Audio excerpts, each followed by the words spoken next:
My brothers and sisters, the day I held that piece of earth in my hands, dark, ordinary, like any soil from our fields, I realized I was holding the future. Prime Minister Modi sat across from me, his gaze fixed on the small rock before us.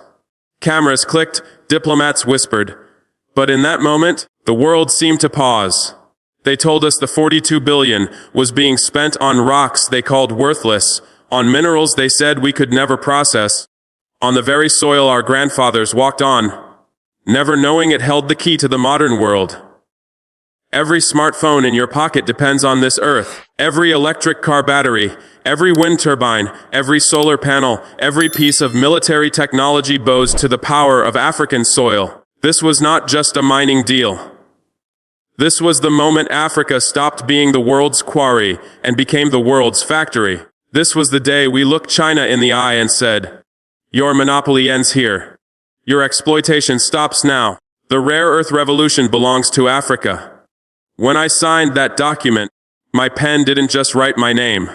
It struck a blow against global mineral colonialism. It declared that never again would African earth fuel foreign prosperity, while our children study by candlelight those dark rocks scattered across our continent, from Burkina Faso to Congo, from Mali to Madagascar, contain 17 elements that power the modern world. Neodymium for the magnets in your headphones, europium for the reds on your TV, terbium for the green glow in energy-efficient bulbs, dysprosium for electric car motors.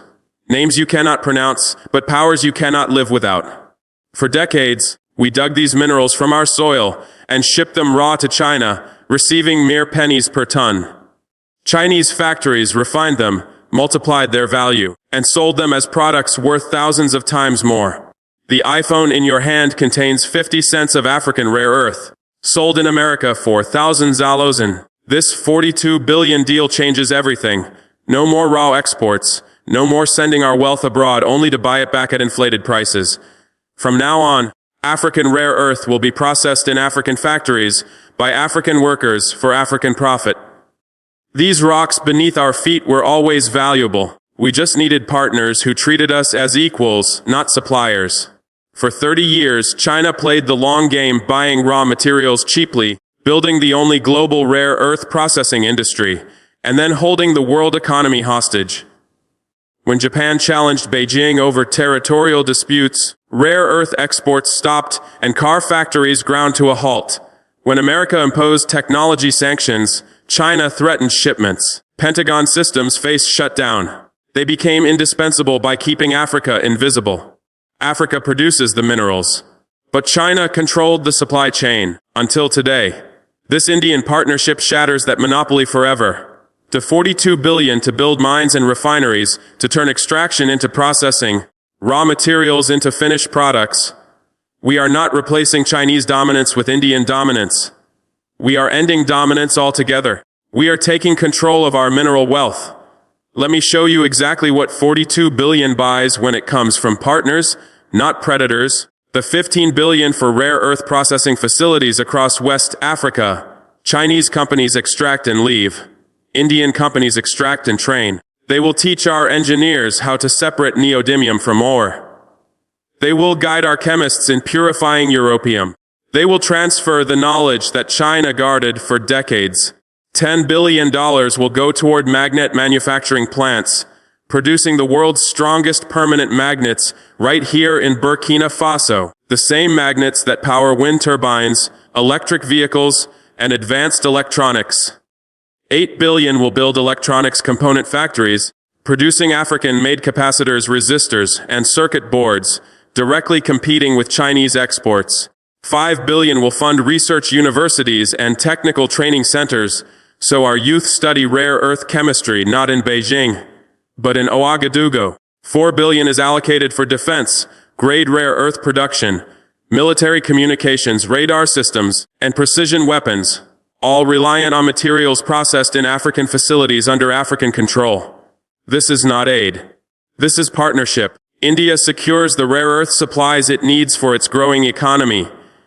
Africa gains the industrial revolution we have waited centuries to start. Young Salif used to watch Chinese trucks haul tons of dark earth every day. Curious, He asked his father what was so valuable about those rocks. His father shrugged. Rich people's business, he said. Today, Salif studies rare earth chemistry at our new technical college funded by this partnership. Next year, he will help operate the processing plant being built in his hometown. The trucks will still come, but now they will carry refined materials worth 10 times more, and Salif will help count the profits. In Fanang Gurma, grandmother A watched her village sit atop mineral deposits for 60 years. Foreign companies came and went, always promising development, always leaving with full trucks and empty promises.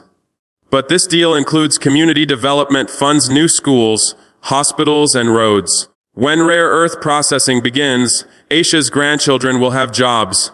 Her village will have electricity. Her family will have hope. This is what 42 billion means at the ground level.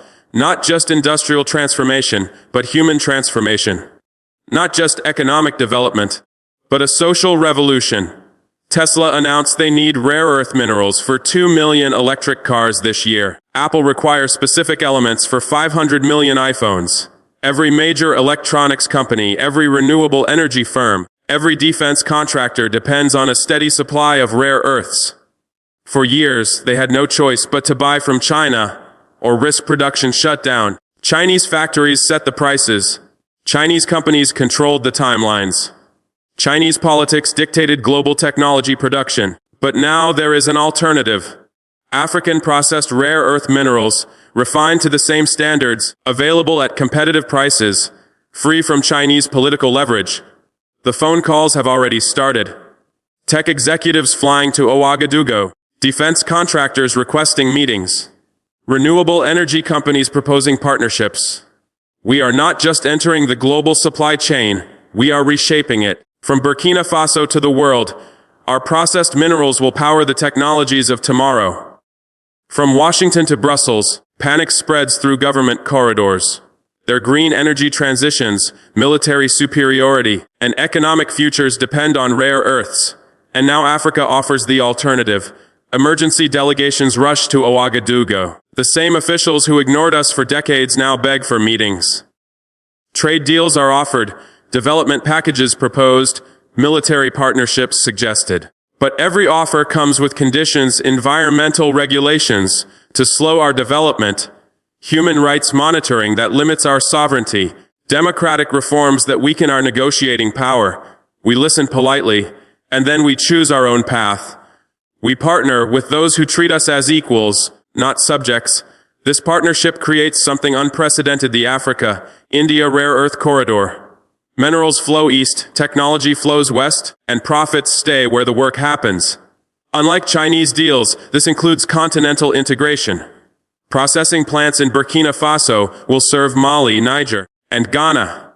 Training centers in Ouagadougou will educate engineers from across West Africa. Research facilities will develop solutions for African challenges.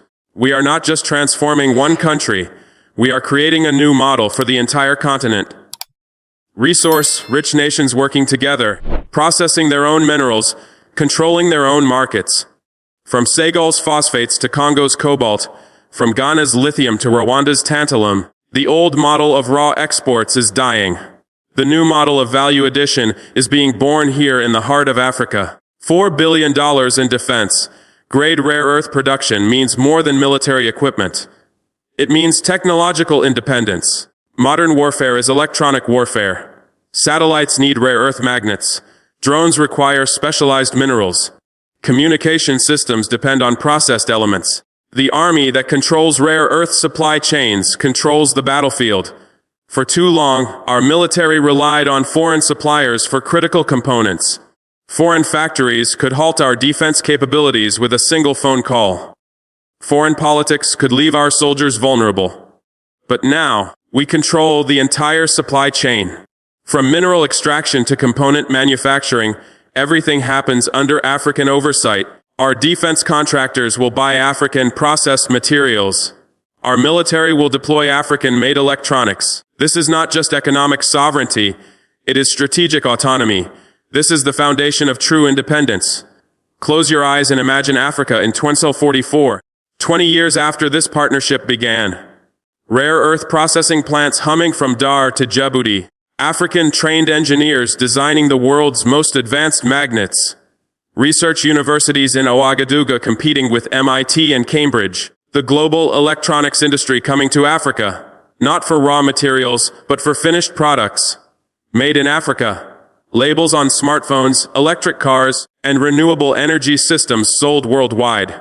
Chinese rare earth dominance becomes a footnote in history. Western technological dependence replaced by African partnership. The continent that once exported poverty now exports prosperity. Our children will inherit not mines that make others rich, but industries that build African wealth. They will not dig earth for foreign profit. They will transform it into African power. My brothers and sisters, when I held that piece of earth in my hands during the signing ceremony, I felt the weight of history. The same soil that our ancestors farmed, that colonial powers exploited, that independence leaders fought to control. But I also felt the power of possibility. This earth contains the building blocks of the modern world.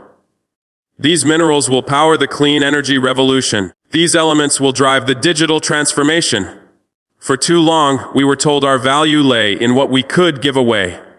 Our oil to fuel their cars, our gold to fill their banks, our minerals to build their factories. But this 42 billion rare earth deal declares a new truth. Our value lies in what we can create, our knowledge, our industries, our innovations.